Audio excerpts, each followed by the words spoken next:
At first glance, Camp Green would seem like any other camp. Tall trees swaying overhead, the scent of pine in the air, and a peaceful lake inviting us for late-night swims. Everything felt familiar and comfortable, the usual blend of laughter and campfire stories. But the forest always felt thicker than it should, its shadows stretching just a bit too far, as if the woods themselves were keeping something hidden. The first few days were uneventful enough. Canoeing, team games, roasting marshmallows, nothing out of the ordinary. We all settled into camp life, the days blending together in a haze of sunscreen and campfire smoke. I didn't think much about the rumors of strange things happening around camp, even though every year some of the older campers would bring them up to freak out the newbies. Missing campers, shadowy figures in the woods, just the usual ghost stories. It was the fourth day when everything started to shift. We were on a long hike, and while the counselors were preoccupied with setting up lunch by a stream, a few of us decided to wander off the trail. We weren't looking for trouble, just exploring. Jordan, who had always had more confidence than sense, was the one who pointed it out. "Do you see that?" he asked, his voice dropping low as he pointed ahead. I followed his gaze, and there, through the thick wall of trees, I could make out something that shouldn't have been there. A cabin. It was barely visible, half swallowed by the forest. The wood was weathered and cracked, its roof slanting dangerously like it had been forgotten for years. No one had mentioned an extra cabin, and when I thought about it, I couldn't remember seeing anything about it on the camp map. "Let's check it out," Jordan said with a grin, already moving toward it. The rest of us hesitated, but curiosity has a way of pushing you into places you know you shouldn't go. I glanced back toward the counselors, who were still laughing and talking by the stream. They wouldn't even notice we were gone for a few minutes. Against my better judgment, I followed Jordan and the others, weaving through the underbrush until we reached the cabin. Up close, it was even stranger. The windows were filthy, like they hadn't been touched in decades. But through the grime, I thought I saw movement inside. Just a flicker, too fast to be sure. Jordan, of course, grabbed the rusted doorknob and turned it without hesitation. The door groaned open, the air inside heavy with the scent of rot. The cabin wasn't just old, it was ancient. The walls were lined with thick, gnarled wood, and the floor was littered with leaves and dirt that had blown in over the years. But what stood out most was the furniture. Everything was just wrong. There were chairs, but they were oddly small, like they had been made for children. A table stood in the center of the room, but its legs were uneven, almost slanting toward the walls. The whole place felt like it had been hastily abandoned, but no one could have lived here. The proportions were all off, the angles wrong, like the cabin had been built by someone who didn't fully understand how cabins were supposed to work. Jordan was already wandering deeper into the room, his flashlight illuminating strange markings carved into the walls. They weren't drawings, but symbol circles, intersecting with jagged lines, crosses where they shouldn't be. I shivered, though it wasn't cold. Something about the place made my skin crawl, made my bones feel heavier. "Guys, we shouldn't be here," I whispered, already backing toward the door, but no one seemed to hear me. Jordan had moved into what looked like a back room, and the others followed. I stayed by the doorway, heart pounding, feeling like I was on the edge of something I couldn't explain. I stepped outside, eager to put some distance between myself and the cabin, when I realized something even more unsettling. The woods around us had changed. The trees were still there, but the light had dimmed, like we were no longer standing in the same forest we had just walked through. The air was heavier, the shadows deeper, and I could no longer hear the distant voices of the counselors by the stream. I called for Jordan, my voice carrying through the open door. No answer. "Jordan?" I called again, louder this time. Still nothing. I stepped back inside, the cabin now eerily quiet. The back room where the others had gone was completely dark. My flashlight cut through the shadows, illuminating the doorway, and that's when I saw it. The back room wasn't there anymore. The door that Jordan had gone through now opened to nothing but solid, splintered wood. No room, no hallway, just the end of the cabin, as if no other room had ever existed. I stumbled back, heart racing, cold panic seeping into my chest. The others were gone. Gone without a sound, without a trace. I don't know how long I stood there, staring at that impossible wall. Maybe minutes, maybe longer. My mind was racing, trying to make sense of it, trying to find some explanation, but there was none. The cabin had swallowed them, and I was alone.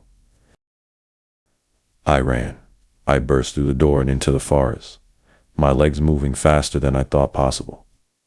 The trees blurred past me as I tore through the underbrush, desperate to get back to the trail, to find the others, to escape whatever it was that lurked in that cabin.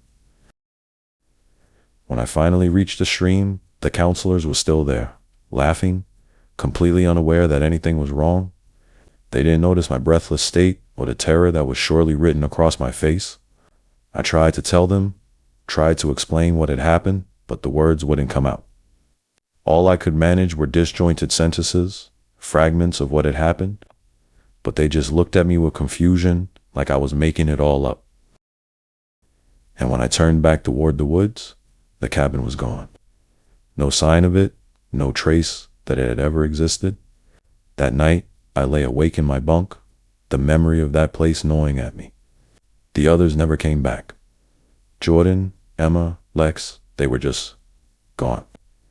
The counselor said they probably got lost, maybe wandered too far off the trail, but I knew the truth. The cabin had taken them.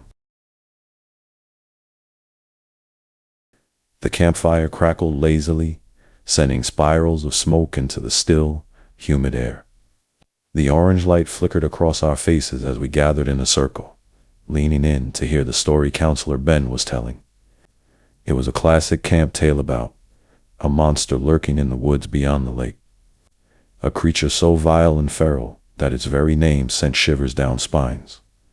The Gray One. Ben had told it every year, for as long as anyone could remember. As he described the beast's matted fur, jagged teeth, and the guttural growl that echoed through the trees, everyone seemed on edge, especially the younger campers. They huddled closer, clutching their blankets, their eyes wide as though the creature might step out of the forest any moment. "Don't worry, guys," Ben said with a wink. "As long as you stay out of the woods, you'll be fine." His reassurance was met with a few uneasy chuckles, but no one really laughed. We all knew it was just a story, but there was something about the way Ben told it, as though it wasn't entirely make-believe. That night, as we dispersed back to our cabins, I couldn't shake the image of the Gray One from my mind. The camp had a way of feeding your fears. The woods were thick, almost claustrophobic at night, with twisted branches that looked like reaching arms in the dark. The night air was warm and still, but somehow the atmosphere felt heavy, almost oppressive. In the cabin, my friends, Luke, Sarah, and I whispered about the story, laughing it off. Luke was always the skeptic. "Ben's just messing with us," he said, flipping onto his stomach in his bunk. "He probably made it all up years ago to keep kids from sneaking out." "Maybe," I said, though I wasn't entirely convinced. There was something about Ben's tone when he told the story. Something too specific, like he'd seen something that he wasn't telling us about. Hours passed, and the camp settled into the familiar sounds of crickets and the occasional rustling leaves. I lay in my bunk, staring at the ceiling, trying to fall asleep. But my mind kept wandering back to the Gray One. Something about the woods, those dark, endless woods, made me restless.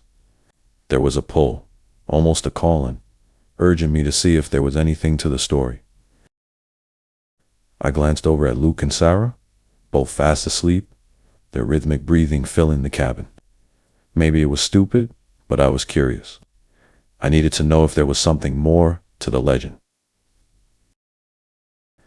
I slipped out of bed and quietly pulled on my sneakers. The cabin door creaked slightly as I opened it, and the warm night air hit me as I stepped outside. The moon hung high in the sky, casting a soft glow over the camp. Though the edges of the forest remained steeped in shadow, it felt wrong, stepping out alone. But my feet carried me, almost without thinking, toward the path that led to the woods. The forest loomed in front of me, massive and still. I hesitated for a moment at the tree line, feeling the cool air shift as I approached. The trees were like towering giants, ancient and gnarled, their limbs stretching upward in silence. I told myself I'd just take a look, just step in a few feet, enough to satisfy the nagging curiosity. The first few steps were easy, nothing more than crunching leaves and the soft whistle of a breeze through the branches. But as I ventured deeper, the camp's lights faded behind me, swallowed by the dark.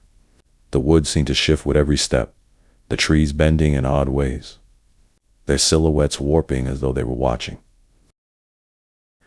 I moved cautiously, keeping my flashlight low to the ground to avoid tripping. The forest floor was thick with roots and fallen branches, and every so often I'd hear a snap or a rustle behind me. I told myself it was just an animal, maybe a raccoon or an owl. But the further I went, the more the air changed. It grew thicker, denser, as though the forest itself was closing in, and a faint smell hit my nose, a damp, earthy scent, tinged with something foul, something rotting. I pressed on, heart beating faster now. Every sense was heightened, every sound amplified. I kept glancing over my shoulder, half expecting to see a shadow dot between the trees. But the woods were still, eerily so, as though they were holding their breath. Then I saw it just ahead, a patch of ground that looked wrong. The leaves were disturbed, scattered as though something large had dragged itself across the forest floor. I crouched down, running my fingers through the dirt. There were deep marks in the earth, clawed and uneven, leading off into the deeper woods. A chill ran through me. For a second, I considered turning back, convincing myself this was a terrible idea, but I couldn't. I had to see what it was. The trail of marks continued deeper into the woods, winding between the trees, and I followed. The air grew colder, unnaturally so, until I could see my breath in front of me. My flashlight flickered, the beam of light trembling as if something was interfering with it. The smell grew worse, thick, acrid, like meat left out in the sun. And then I heard it. A low growl, not close, but not far either. It reverberated through the trees, guttural and primal. My breath caught in my throat, and I froze. It sounded like nothing I'd ever heard before, too large to be a wolf or a bear. I swallowed my fear and slowly turned, scanning the woods with my flashlight. Nothing, just trees and shadows. Another growl, closer this time. My heartbeat thundered in my ears as I swung the light around wildly, desperate to see anything that could explain the sound. And then I saw its eyes. They glinted just beyond the reach of the light, reflecting back at me from between the trees. Low to the ground, too low for a person. The eyes were cold, predatory, unblinking. The growl grew louder, more menacing, and the underbrush rustled as the creature moved. I stumbled backward, the flashlight shaking in my hand. The thing in the woods, the gray one, was real, and it was watching me. Without thinking, I turned and ran, branches tearing at my clothes as I sprinted through the woods, gasping for breath. The growling followed, closer now, and I could hear its footsteps pounding the earth behind me. I didn't dare look back. The forest seemed to stretch on forever, but finally, I saw the camp lights flickering ahead. I burst from the trees, tripping and falling onto the dirt path, panting and covered in sweat. My heart was racing, my limbs trembling as I scrambled back to my feet and sprinted toward the safety of the cabins. Behind me, the woods were silent once again. I arrived at Camp Silver Pines expecting the usual bad cafeteria food, mosquito bites, and maybe a few stories to tell my friends when I got home. Nothing more. But within the first week, something fell off. It was nothing I could quite put my finger on, but the air seemed different here.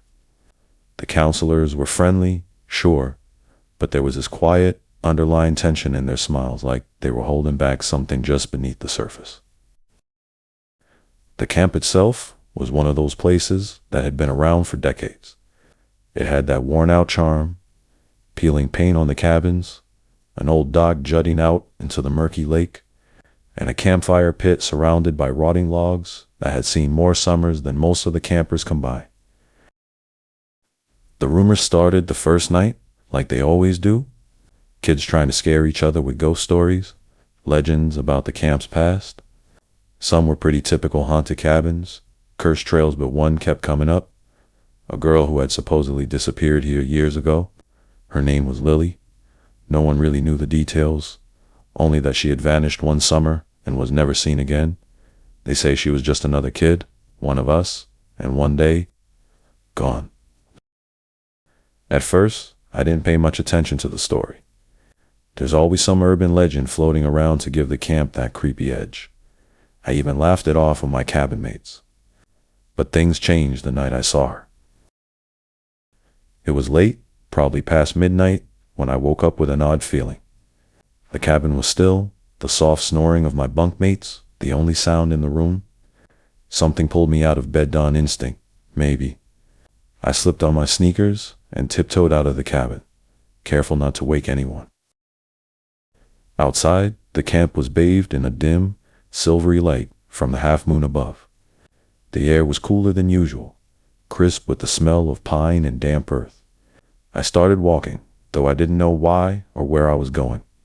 It was as if something had taken hold of me, guiding my steps down a path I didn't recognize. The cabins grew distant, replaced by tall, looming trees that swallowed the trail. That's when I saw her. At first, she was just a silhouette, standing at the edge of the woods, motionless. Her figure was small, delicate, but something about the way she stood there made my heart pound harder in my chest. She wore a dressing, old-fashioned summer dress, the kind I'd only ever seen in black and white photos. It fluttered lightly around her legs, though there was no wind. I wanted to call out to her, ask her who she was, but something in me hesitated. Instead, I found myself moving closer, drawn by a strange curiosity I couldn't shake. She turned in, slowly, and our eyes met. Her face was pale, too pale, like she hadn't seen the sun in years. In her eyes, they looked straight through me. "I'm lost," she said softly, though her lips barely moved. Her voice had a strange, distant quality, as though it wasn't really coming from her but from all around me. A shiver ran through me, and I stopped walking. Something wasn't right. I could feel it deep down in my bones. "Who are you?" I finally asked, though my voice felt small in the vast stillness of the forest. "Lily," she said, "I'm looking for my friends." My throat tightened. The same name from the stories. I tried to tell myself this was some kind of elaborate prank, that maybe the counselors had set this up to scare us, but deep down I knew it wasn't true. The air felt wrong, heavy, like the weight of her words pressed down on everything around us. "You shouldn't be here," I said, my voice cracking slightly. "This place, it isn't safe." "I know," she replied, and a flicker of something passed through her eyes, almost like fear. "I need to find them before it happens again." "Before what happens again?" I asked, my pulse quickening, but she didn't answer. Instead, she took a step back, her small figure almost blending into the shadows of the trees. "You need to leave," she whispered, "before they find you." Panic surged through me, but before I could ask her what she meant, she disappeared into the forest. I stood frozen for what felt like an eternity, staring at the spot where she had been. The night seemed to press in around me, thick with something I couldn't name. My mind raced, trying to make sense of what had just happened, but the more I thought about it, the less it made sense. I stumbled back to the cabin, my legs shaking.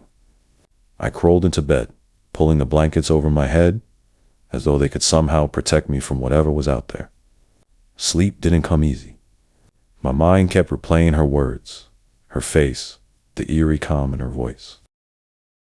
The next day, I tried asking some of the counselors about Lily. Most of them brushed me off, acting like they didn't know what I was talking about.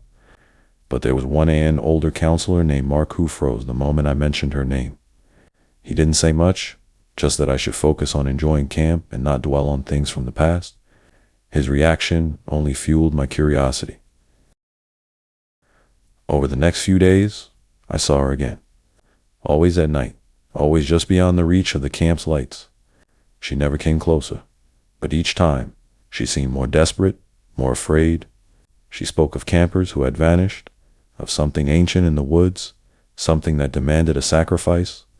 And the more she spoke, the more I began to realize that she wasn't just a ghost. She was a warning. It became impossible to ignore the growing tension at camp. Strange things started happening. Campers disappearing from activities only to reappear hours later, confused and disoriented. Others claimed to see figures in the woods, though the counselors insisted it was just an overactive imagination. But I knew better. I knew what Lily was trying to tell me. Something dark was lurking beneath the surface of Camp Silver Pines, something far older than any of us. The last time I saw Lily, she stood at the edge of the dock, her reflection rippling in the murky water.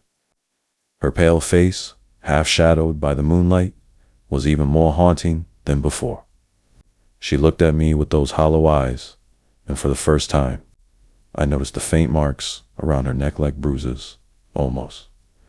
"They'll come for you next," she said softly. "You have to leave." I felt an icy weight settle in my chest. "Run," my instinct screamed, but I was rooted in place, drawn into her stare. I wanted to tell her I didn't understand. Who were they? Why had she been warning me all this time?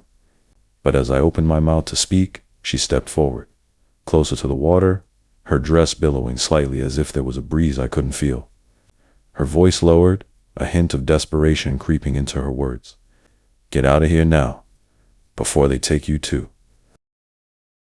I blinked, torn between disbelief and terror. Every story, every strange encounter, the disappearances, the campers wandering back, disoriented, all started to connect. The counselors had always been vague about the camp's history, brushing off questions with tight-lipped smiles, but now I could see why. There was something ancient, something dark, lurking beneath the calm surface of Camp Silver Pines, and it was hungry. The realization hit me like a jolt. I had to go. Lily wasn't just a ghost tied to the past. She was a warning, a guide. But more than that, she was trying to save me, and she didn't have much time. I tore my gaze away from her and bolted. My feet pounded against the dirt trail as I sprinted back to the cabins. The trees blurred around me, and the world seemed to warp as if the very air was shifting to hold me back. But I didn't stop. I couldn't. The camp was waking up, its hunger palpable in the thickening darkness. I reached my cabin and yanked the door open, practically diving inside. My bunkmates were still fast asleep, their breaths deep and even. For a moment, I stood there, trembling, unsure what to do. I could hear the lake lapping softly against the shore, but beneath that was something else, a low, rhythmic hum, like a distant chant rising from the woods. The camp wasn't just a place, it was alive, and it wanted us to stay. No, I wouldn't let it trap me. Not like Lily, not like the others. In a frenzy, I grabbed my duffel bag and stuffed what I could inside clothes. A flashlight, my phone. My heart was pounding in my throat as I moved. Every creak of the cabin floor, every distant sound outside sent me into a panic, but I forced myself to focus. I didn't care about the other campers' warnings to stick together. I knew that if I stayed, I'd be another ghost haunting the edges of this cursed camp. I ran, not to the counselors, but to the road. My only goal was to get away. The camp felt like it was breathing around me, each shadow shifting with life, but I kept going. My flashlight bouncing wildly ahead of me as I pushed through the trees, praying I wouldn't stumble or fall. At last, I reached the camp's entrance. The sign that had greeted us so warmly on our first day now loomed like a monument to everything we didn't know. Beyond it, the road stretched out like a lifeline into the dark woods. I didn't stop, not until I was miles away. The camp far behind me, the suffocating presence finally lifting. I sat down by the side of the road, panting, exhausted, but alive. Somehow, I had made it. When the sun rose, I managed to find a small convenience store, where I asked the clerk to call a ride for me. I didn't tell him the details of why I was there alone, still trembling in dirty camp clothes, but he gave me a knowing look like I wasn't the first to come stumbling out of those woods with a similar story. Weeks later, when my parents picked me up from a local bus stop, I tried to tell them the truth, but they didn't believe me. No one ever does. Camp Silver Pines still operates, still welcomes campers every summer, and I'm sure the same legends persist, whispered by the campfire as harmless ghost stories. But I know the truth. The camp is hungry, and one day it will take someone again. Maybe that time, Lily won't be able to save him. I never went back. I never will.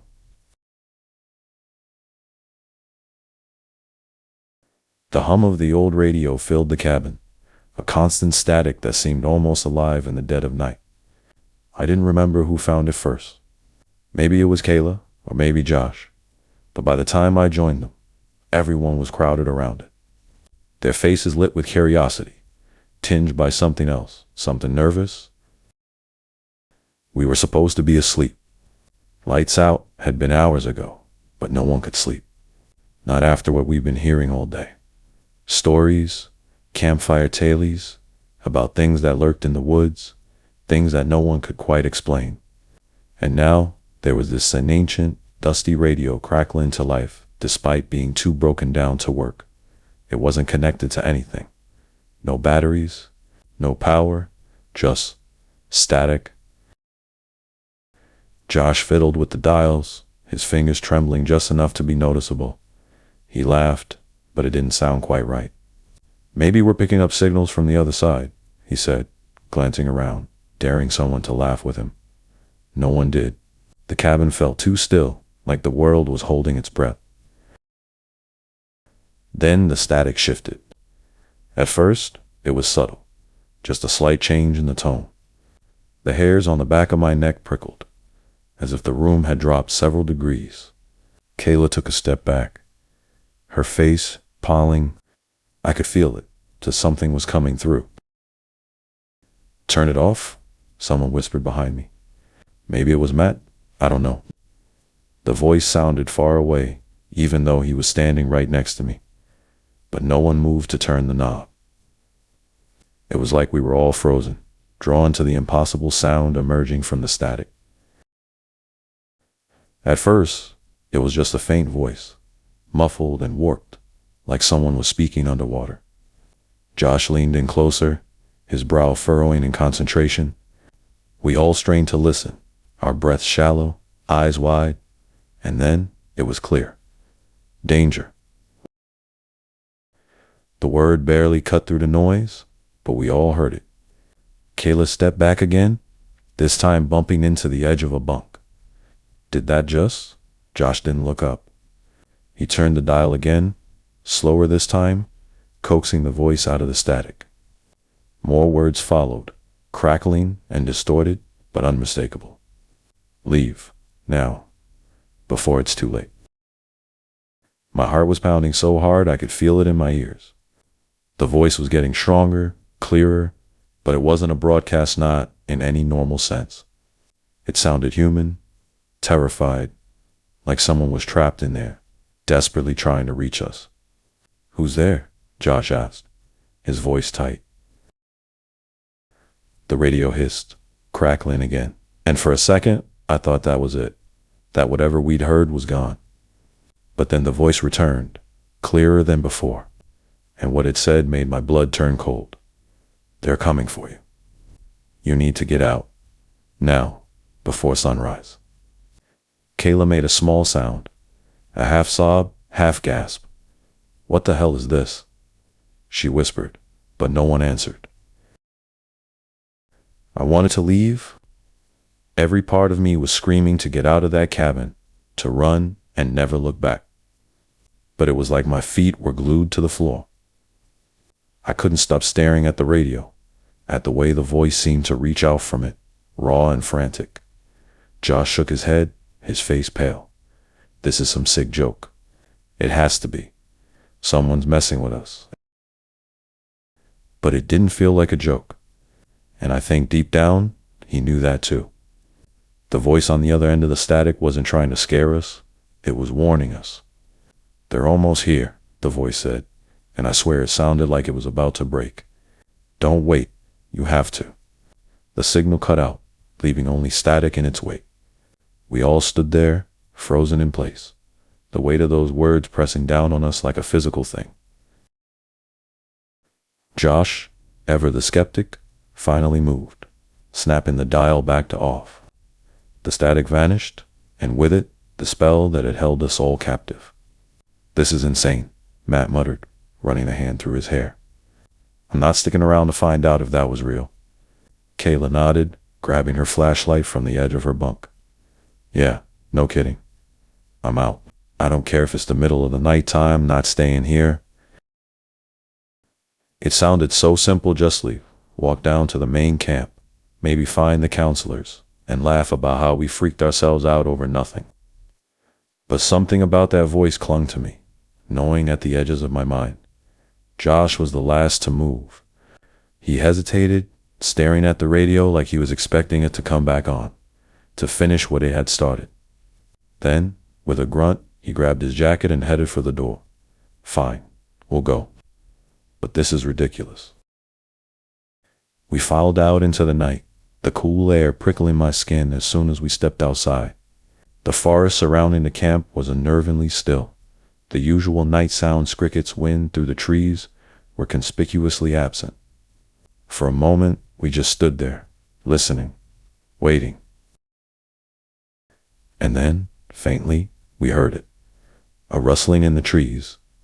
At first, I thought it was the wind finally returning, but it wasn't. It was too deliberate, too steady, like something or someone was moving through the underbrush. Josh's bravado faltered. Let's go, he muttered, but the fear in his voice was impossible to ignore. We started walking, fast at first, then faster, until we were nearly running. But no matter how far we went, the sound of movement stayed with us, always just out of sight, just beyond the reach of our flashlights. Kayla stumbled, nearly falling, and I grabbed her arm to steady her. What is that? She whispered, her voice trembling. I don't know, I whispered back, though the truth was, I didn't want to know. We reached the edge of the main campgrounds, the cabins and the fire pit just visible through the trees. Relief washed over me until I saw the lights, or rather, the lack of them. The camp was dark, completely dark. Where are the counselors? Matt asked, his voice tight with fear. Where is everyone? The rustling sound grew louder, closer, as if whatever had been trailing us was no longer content to stay in the shadows. It was coming, fast. And then, as we reached the center of camp, the radio in Josh's hand, because of course, he'd brought it with him, crackled to life again. They're here. The voice sounded like it was right next to us now. Run, run before. A scream pierced the night, and everything descended into chaos.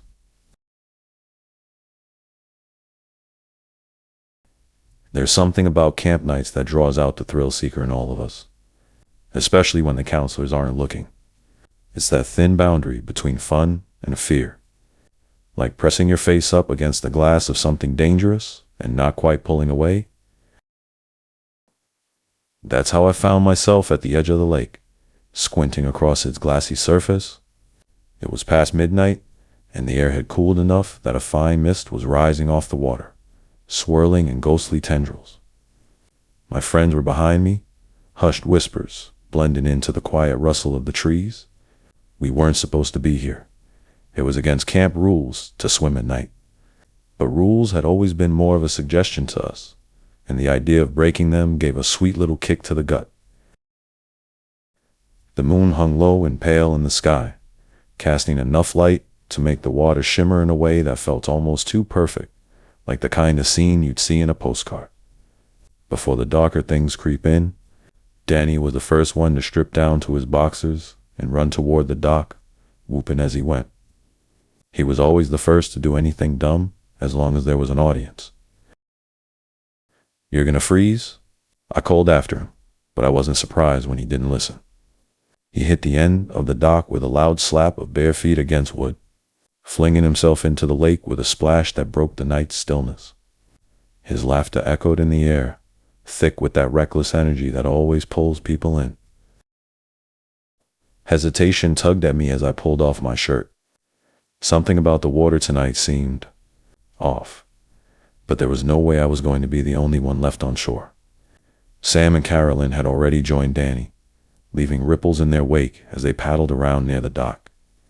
Sam was the strongest swimmer among us, his long arms slicing through the water with ease. Carolyn floated lazily beside him, her dark hair spreading out like a fan behind her. I took a deep breath and dove in. The lake was colder than I expected, the kind of cold that makes your bones ache. I surfaced, gasping a little from the shock of it, shaking the water from my face. The others were laughing now, splashing each other and talking over the rippling water. For a moment, I let myself relax. The night had the usual sounds of crickets and frogs in the distance, the occasional rustle of wind in the trees. It was the kind of night that made you feel like nothing could touch you. Until I heard the first whisper. It was faint, just under the surface of the water, like someone speaking through a mouthful of mud. At first, I thought it was my imagination. I treaded water for a moment, trying to focus on what the others were saying, but it was hard to concentrate. The whisper came again, this time clearer, as though a voice was carrying through the water itself. I whipped my head around, scanning the shore. No one else was there but us, just dark trees and the quiet camp beyond. Then it came again, and this time I knew I hadn't imagined it. It was saying my name, Jake. The voice was soft, delicate, as if it had been carried to me on the mist. It made no sense. The others couldn't have whispered from across the water like that. I stopped swimming, letting my body bob in place, and turned toward them. "Did you hear that?" I asked, my voice breaking the silence. Sam splashed over toward me, his grin wide and bright in the moonlight. "Hear what?" I waited, listening for the whisper again, but the lake had fallen quiet. "Never mind," I said, shaking my head. Maybe it was just the cold playing tricks on me. But my skin prickled as if something unseen had brushed against me. I kicked my feet, trying to keep moving. But as I glanced down into the water, something strange caught my eye. The lake was calm, still reflecting the moon and stars above. But there, deep below the surface, saw something pale shifting in the depths. For a moment, I thought it was just a trick of the light. But then it moved again, something solid and deliberate. It was too far down to make out clearly, but it looked like a figure, a hand. I blinked hard, trying to convince myself that it was nothing, that maybe I was just seeing my own reflection in a strange way. But the shape in the water didn't disappear. It hovered, almost as though it was waiting. That's when the whisper returned, this time louder, more urgent. "Jake." I jerked backward, a shiver running through me. "Danny, quit screwing around," I snapped, glancing at him to see if he was trying to mess with me. But Danny was still on the far side of the dock, laughing with Caroline about something. He hadn't seen anything. None of them had. That's when it hit me. The voice that hadn't come from them at all. It had come from below. My pulse quickened, and for the first time that night, I felt something close to panic settle in my chest. I kicked away from the spot where I'd seen the hand, my legs thrashing against the water. "Guys," I think we should head back, I called out, my voice tight. They didn't seem to notice the fear creeping into my tone, still caught up in the thrill of the night. But I couldn't shake the feeling that we weren't alone in the lake. Before I could say anything else, the water beneath me surged. I felt it something pulling at my ankle, cold and unrelenting. I gasped, my breath catching as I was yanked downward, my body plunging into the dark water. For a split second, I was completely submerged, the cold crushing in around me. My arms flailed as I fought to surface, but something stronger than the current held me down, pulling me deeper into the lake. I kicked hard, desperate, my mind racing as I tried to free myself. That's when I saw it. Below me, staring up from the murky water, was a face, pale, with hollow eyes, and a mouth that hung open, as though it was screaming without sound. The whisper echoed again, louder now, almost a chant. Jake. Jake. My lungs burned as I struggled to break free, every inch of me screaming to get out of the water. Finally, with one last desperate kick, I wrenched myself to the surface, coughing and sputtering as I gasped for air. My heart was pounding, my chest tight with fear. I scrambled toward the dock, not bothering to look back. My friends were still laughing, still unaware of what had just happened. But I knew something was down there, and it knew my name.